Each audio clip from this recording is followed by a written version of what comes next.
তো আসসালামু আলাইকুম, কি অবস্থা সবার? তোমরা আশা করি অনেক অনেক ভালো আছো। তো আমিও ব্লগবাস তোমাদের অনেক বেশি ভালো আছি। তো সকাল সকাল সাইকেল নিয়ে বের হয়েছিলাম ঘুরতে। তো ঘোরার শেষে মানে এদিক ওদিক একটু সাইকেল রাইড করলাম। দেন এখন আবার হচ্ছে নিজের বাড়ির দিকে ব্যাক করব, নিজের এলাকার দিকে চলে যাইতেছি। তো এইটা হচ্ছে ভাই এটারে কি বলে, হ্যাঁ রূপসা দিয়ে রূপসা ব্রিজ পর্যন্ত যে রাস্তা, শিপইয়ার্ড মেন রোড যারে বলা হয়। তো এই রাস্তায় দেখছো মানে ভোরবেলা কোনো গাড়ি ঘোড়া তেমন নাই, মোটামুটি দুই একটা চলতেছে না চলার মতন। তো এই রাস্তাটার কাজ প্রায় 2-3 বছর যাবতীয় এইরকমই আছে ভাই, কোনো উন্নতি হয় না, অবনতি হয় না। মানে এই দুই পাশে দুইটা ড্রেন কয়টা রেখে দিচ্ছে, এর মধ্যে ভাই সাইকেল চালাইতে হয়, কষ্ট হয়ে যায়। তারপরে কিছু করার নাই, সাইকেল রাইড করতে হবে। কারণ এইদিকে ভাই সাইকেল ছাড়া গাড়ি ঘোড়ার যে ভাড়া, এতে আসলে মারাত্মক। কিছুদিন আগে যখন ঢাকায় গেছিলাম, মাত্র ভাই কয় কিলো রাস্তা, আমার 4 কিলো রাস্তা 200 টাকা ভাড়া নিছে। তাহলে সেই হিসাবে তো খুলনায় ভাড়া মোটামুটি কিছুটা কম। তো এই জন্য আর কি, আর আমাদের তো সাইকেল আছে, এই জন্য একটু বেনিফিট বেশি পাই, মানে কোনো ভাড়া ভোড়া দিতে হয় না। তো তারপরেও মাঝে মধ্যে ধরা খেয়ে যাই, তাই হ্যাঁ ভাড়া পাই, মানে যে সময় সাইকেল নষ্ট হয়ে যায় তখন ওই একবারেই সব ভাড়া মানে একদম মুশকিল হয়ে যায়। তো রাস্তাঘাটটা ভাই এই ক্যামেরায় কতটুক দেখা যাচ্ছে জানি না, তবে রাস্তায় যখন মাশাল্লাহ যখন বৃষ্টি হয়, তো এই রাস্তা দিয়ে আর মানে গাড়িতে মানে হাঁটা তো দূরের কথা, মানে সাইকেল চালাইতে গেলেও আল্লাহ আল্লাহ জিকির করা লাগে। শুধু এইটা মনে হয় যে আল্লাহ যেন কোনোভাবে যেন পাওটা যেন আমার পা যেন নিচে নামাইতে না হয়। তো বৃষ্টি হইতেছে না, এই যে মানে বৃষ্টি নাই বিদায় রাস্তাটা এরকম পরিষ্কার লাগতেছে। আর রাস্তাটা একটু ভিজা ভিজা লাগতেছে, মানে পানি দিছে কিনা আমি জানি না। তো যাক এই ব্যাপার। এখন গরমকাল যেহেতু সামনেইতে জ্যৈষ্ঠী মাস যাইতেছে, তো জ্যৈষ্ঠ মাসে আমাদের সাইকেলিং গ্রুপ আর কি বিভিন্ন ধরনের রাইড হয় বিভিন্ন জায়গায়। কিছুদিন আগে লিচু রাইড হইল, সম্ভবত সামনে কোনো আম রাইড হবে, আমরা সেদিকে যাব ইনশাল্লাহ।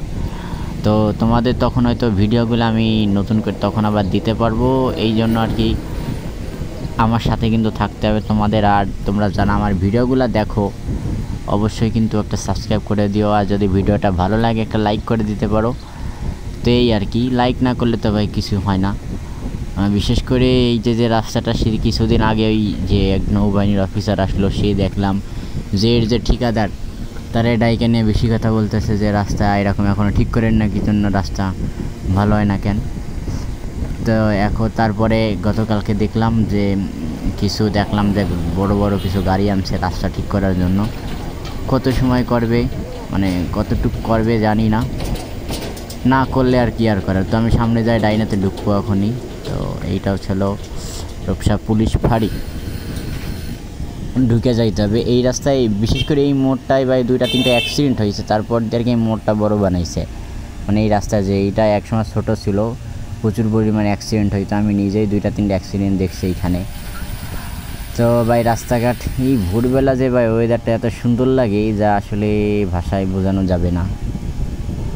এই জন্য ভাই সাইকেল হইলে আর বেশি ভালো লাগে। আর আমি একা একা তো এই জন্য দূরে কোথাও যাইতেছি না, সাথে কেউ যদি রাইডে যাইতো তার দূরে কোথাও যাই ঘুরে আবার চলে আসতাম, হ্যামক নিয়ে যায় ঘুরতাম। কিন্তু নাই, লোকজন নাই, একা একা আর কত দূর ভালো লাগে। যারা আছে তারা হয়তো অনেক দূরে আছে, নয়তো কারো পরীক্ষা, নয়তো কারো চাকরি, মানে যে যার ঝামেলায় আছে। এর মধ্যে আমি এক অসহায়, আমি এক মানে কি জানি কয় একাম্মার ঢেকি, আমার কোনো চাকরি বাদ নাই, কাজকর্ম নাই, তো ঘুরতেছি এইভাবে। এখন এই যে রাস্তাটা, এই রাস্তাটাও একসময় ভাঙ্গা ছিল, তো অবশ্য মানে ঠিক করা হয়েছে, কিন্তু আমি একটু অবাক হয়ে যাচ্ছি যে এই রাস্তা প্রত্যেকটা রাস্তা খুঁজলো, প্রত্যেকটা রাস্তার মাঝখানে কবর বানাইতেছি, এই রাস্তাটা এখনও চোখে দেখে না কি জন্যে, এইটা কবে কাটবে।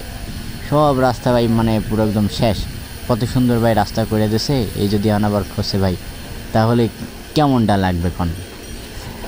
তো এখন প্রত্যেকটা খুলনা শহরে প্রত্যেকটা মানুষের উপর অত্যাচার চলতেছে, বিশেষ করে যারা সাইকেল চালায় বা ভ্যান চালায়, রিক্সা চালায়, প্রত্যেকটা মানুষের উপরে এই একই অত্যাচার চলতেছে।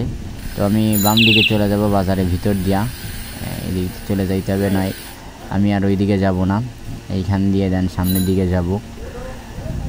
তো এই বাজারে এখনও দোকানপাট খুলে পারে নাই, দেখতেছেন সবই বন্ধ। এখন ভোর কেবল 6:30 বাজে, এর ভিতরে তো দোকানপাট কিছুই খুলবে না। আর ভাই রোদ্দুরে যে আজকে তেজ হবে না জানি, আল্লাহ ভালো জানে কি হয়। যে এখন 6:30 বাজে ভাই, তাই রোদ্দুরে এরকম উঠে গেছে আর প্রচুর গরম লাগতেছে ভাই। হ্যাঁ মানে দেখছেন মানে সূর্য প্রায় কত দূর উঠে গেছে। তো একদম পুরো মনে আছে যে দুপুর 12টা বেজে গেছে এরকম রোদ্দুরের তেজ। তো যাই হোক, কিছু আর করার নাই, এইরকম রোদ্দুরের তেজ। মানে গাছগাছালি না লাগাইলে এইরকমই হয় ঝামেলা। আর এই টাইমটা একটু বিশেষ করে আষাঢ় মাস আসার আগে, এই মাঝখানে শীত যাওয়ার পরে আর আষাঢ় মাস আসার আগে যে মাঝখানে যে গ্যাপটা থাকে, এই গ্যাপটায় আর কি একটু মানে ঝামেলা হয়, মানে গরমটা একটু অতিরিক্ত পড়ে। তারপরে যতই যাই হোক সমস্যা নাই, আমরা সাইকেলিস্ট, আমরা ঘুরি আনন্দ করি, এই নিয়ে কোনো সমস্যা নাই। তো আমি এইখানে দাঁড়ানোর চেষ্টা করতে হবে, একটু নাস্তা করতে হবে, নাস্তা করে দেন ব্যাক করবো আবার বাসার দিকে। তো যাই হোক, সবাই ভালো থাকবা। তো আজ এই পর্যন্ত, দেখা হচ্ছে সামনের ভিডিওতে, ততক্ষণ পর্যন্ত সবাই ভালো থাকো। তো আল্লাহ হাফেজ সবাইকে।